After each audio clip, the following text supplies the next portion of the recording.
Hey everyone. So originally I planned to do my Dark Rain review today. However, I really want to make sure that my numbers are correct, and I'd much rather double check, take another day to verify all my numbers. I got my EX plus 3 Dark Rain, but since there are a few things that are shaking up with his TMR, etc., and Angela being all of a sudden super strong right now, I really want to double check whether all of this actually works out the way I plan it to work out, and if it does, the DPS sheet is already correct, hopefully, but I really want to make sure that this is correct. I'm not the one to rush any review, especially when it's on a unit that is potentially overhyped, and spoiler, he is massively overhyped. But yeah, again, want to make sure the data is correct, unlike others. But yeah, so not rushing it, taking my sweet time with this. But instead, we do have Raegen The Return, or I would have liked if they called him President Raegen. That would have made up for a lot of fun memes. But anyway, Raegen, he's literally light ninja edge. So there's a lot of familiar things going around today. Alright, so Raegen, he's debuffer, light focus, and has no brave shift, so he's an SLB unit. At the time of making this video, there weren't any English ability names on the wiki yet, so I just took the Japanese ones.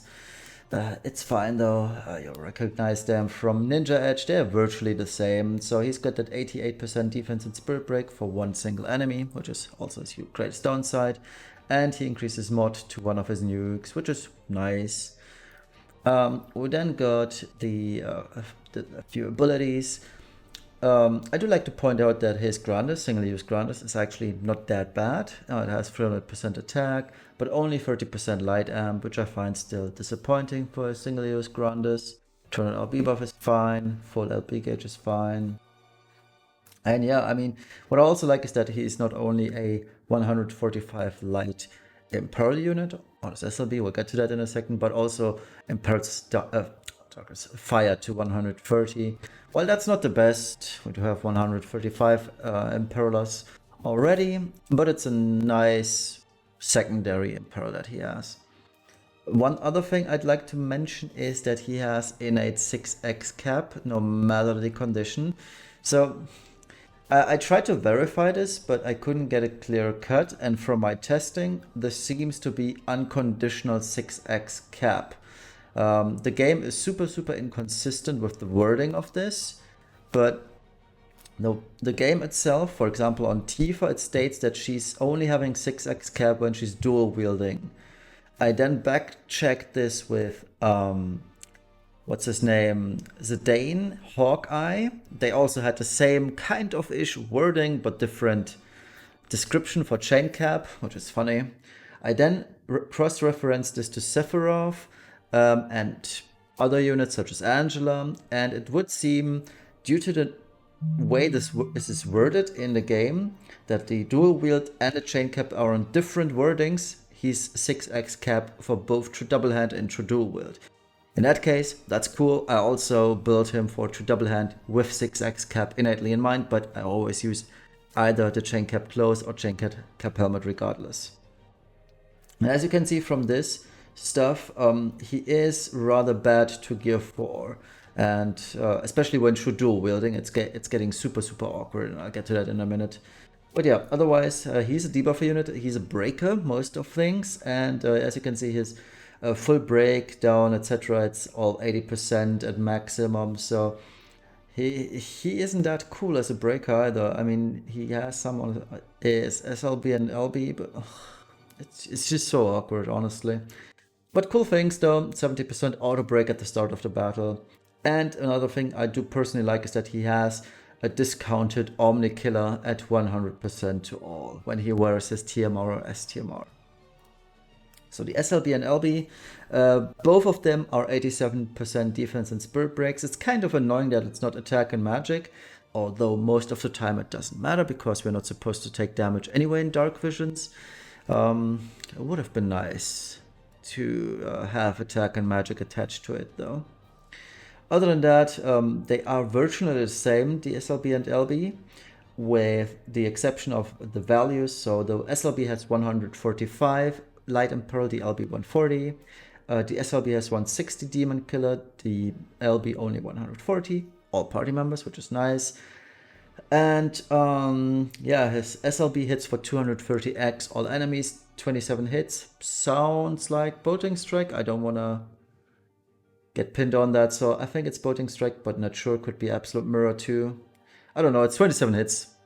Probably Absolute Mirror or Bolting Strike. Either way, it's a chain limit burst, so that's fine. All enemies. We do have plenty of units at 27 hits anyway. Yeah, the Trustmaster and Super Trustmaster. Trustmaster, direct copy from Tulian, direct copy from Ninja Edge. 85% full break, 3 turns, debuffer only, and 130 light and peril, 3 turns. The STMR is unique though. It's 72 attack, 38 defense, 30% ice dark resistance, 100% equipment through dual wield. It's only for debuffers though.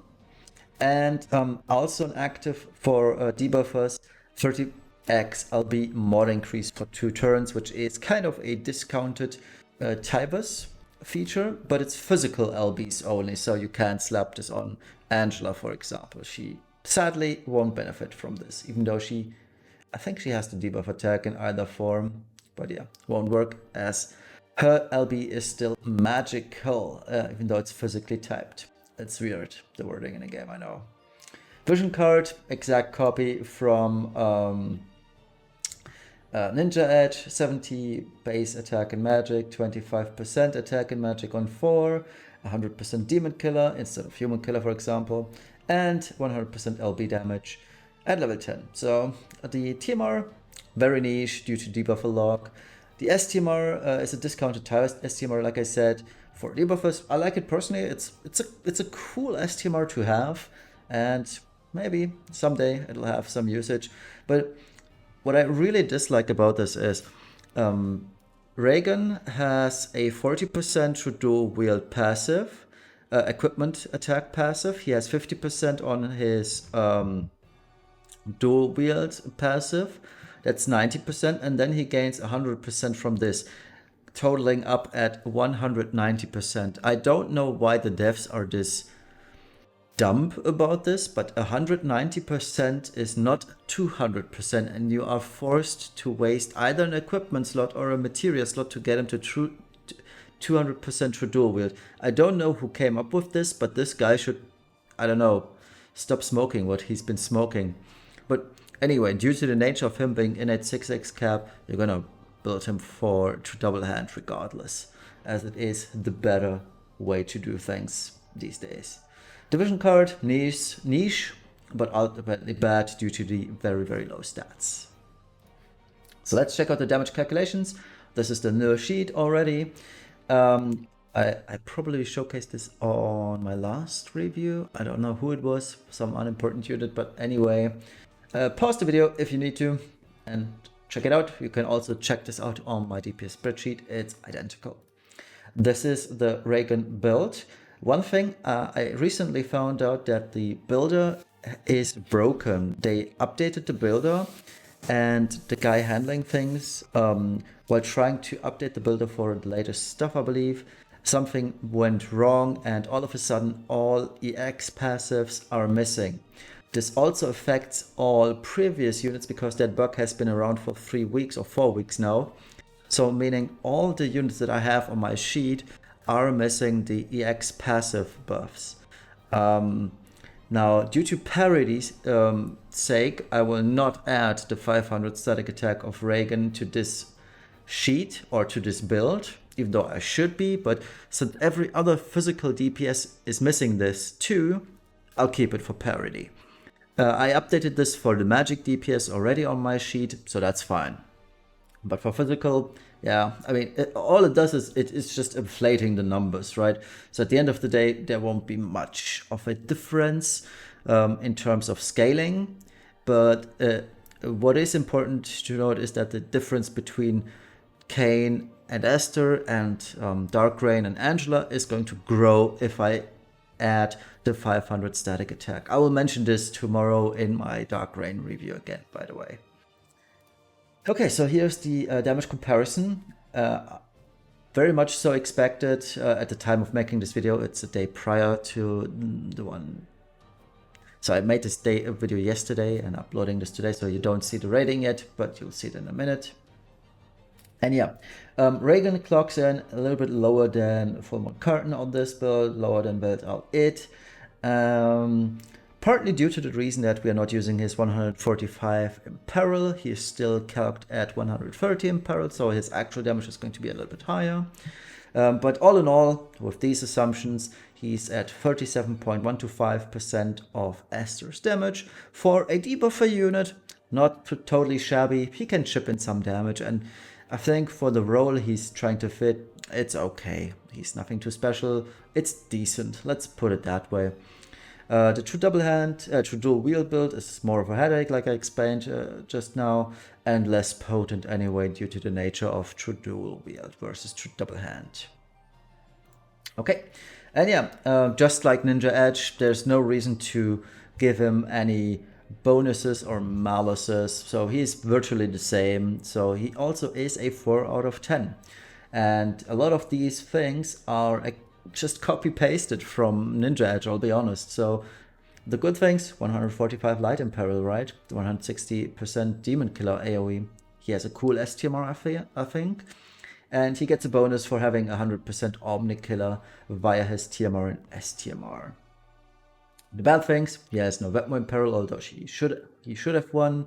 Super low tier damage for a high pity cost. I mean, his damage is kind of ish okay, but for the cost of it, I still deducted a point. 88% break on single use grounders. I don't think I need to explain why this is bad. And all in all, I feel like he's a worse breaker than Cacteria, much like Ninja Edge, and has worse party support. For example, he's missing the Mirage stacks that Ninja Edge, for example, does. And the vision card is bad, the TMR too niche for my liking, so he also gets a point deducted from them.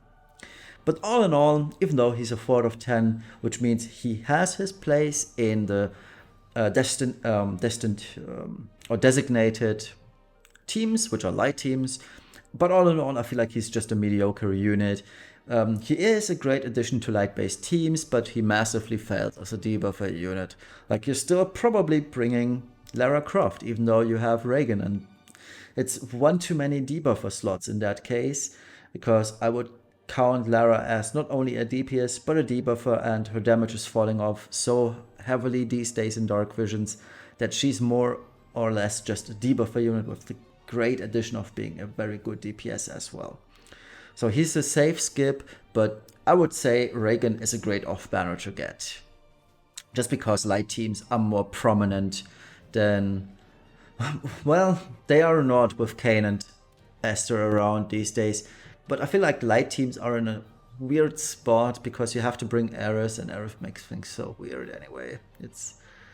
We need a good light DPS, but that good light DPS is coming soon with Knights of Grand Sheld. So things will be looking up for Raegen. And that is it for today. So thank you all for watching. We'll see each other tomorrow for my Dark Reign review. And have a great and wonderful rest of the morning, evening, afternoon, wherever you're from. See you then. Bye bye.